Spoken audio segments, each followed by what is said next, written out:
Baking powder baking soda ছাড়াও কিন্তু আপনারা বাসায় হাতের কিছু অল্প উপকরণ দিয়ে এই মুচমুচে ফুলকো ফুলকো বেগুনিটি তৈরি করে নিতে পারবেন। কিভাবে তৈরি করবেন সেই পারফেক্ট এবং সহজ একটি রেসিপি আজকে আপনাদের সাথে শেয়ার করব। আসসালামু আলাইকুম এভরিওয়ান। বেগুনটাকে আমি প্রথমেই লবণ পানিতে ভিজিয়ে রেখে দিব, তাহলে বেগুনিটা খেতে আর পানসে লাগবে না। দিয়েছি 1 টেবিল চামচ পরিমাণ লবণ। এখানে মাঝারি সাইজের একটি বেগুন আমি এরকম ভাবে স্লাইস করে কেটে নিয়েছি। এবার এগুলোকে প্রায় 15 থেকে 20 মিনিট এই লবণ পানির মধ্যে ভিজিয়ে রেখে দিব।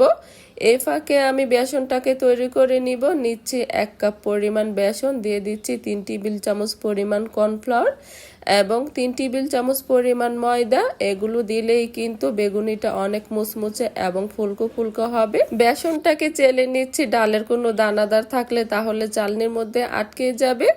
এবার দিয়ে দিচ্ছি আধা টেবিল চামচ পরিমাণ হলুদের গুঁড়া, আধা টেবিল চামচ পরিমাণ মরিচের গুঁড়া, স্বাদ মতো লবণ এবং 1 টেবিল চামচ পরিমাণ চাট মশলা। এবার হ্যান্ড উইক্স দিয়ে ভালোভাবে এই মিশ্রণটিকে মিক্স করে নিতে হবে। নিয়েছি 1 কাপ পরিমাণ নরমাল পানি। পানিটাকে অল্প অল্প দিব এবং বেসনের গোলাটাকে তৈরি করে নিব। একসাথে কিন্তু দিতে যাবেন না, তাহলে অনেক সময় কিন্তু পাতলা হয়ে যায়। বেসনের মিশ্রণটিকে পারফেক্টভাবে তৈরি করে নিয়েছি। এখানে আমার 1 কাপ পরিমাণ পানি লেগেছিল।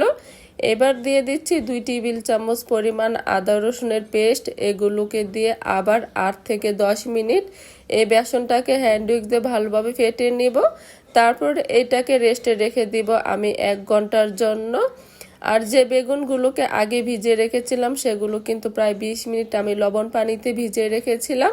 এবার এই বেগুনগুলোকে ভালোভাবে ধুয়ে পানিটাকে ঝরিয়ে নিতে হবে। চুলায় আগের থেকে একটি ফ্রাই প্যানে পরিমাণ মতো তেল হালকা গরম করে নিয়েছি। এবার বেগুনগুলোকে দিয়ে দিচ্ছি। এই ক্লিপটি নিতে আমি ভুলে গিয়েছিলাম, আপনারা যখন বেগুনগুলোকে দিবেন তখন এক্সট্রা যে বেসন থাকবে সেটাকে ঝেড়ে ফেলে তারপরে কিন্তু তেলের মধ্যে এই বেগুনগুলোকে অ্যাড করে দিবেন। এবার উল্টে পাল্টে হালকা ব্রাউন কালার করে ভেজে নিব।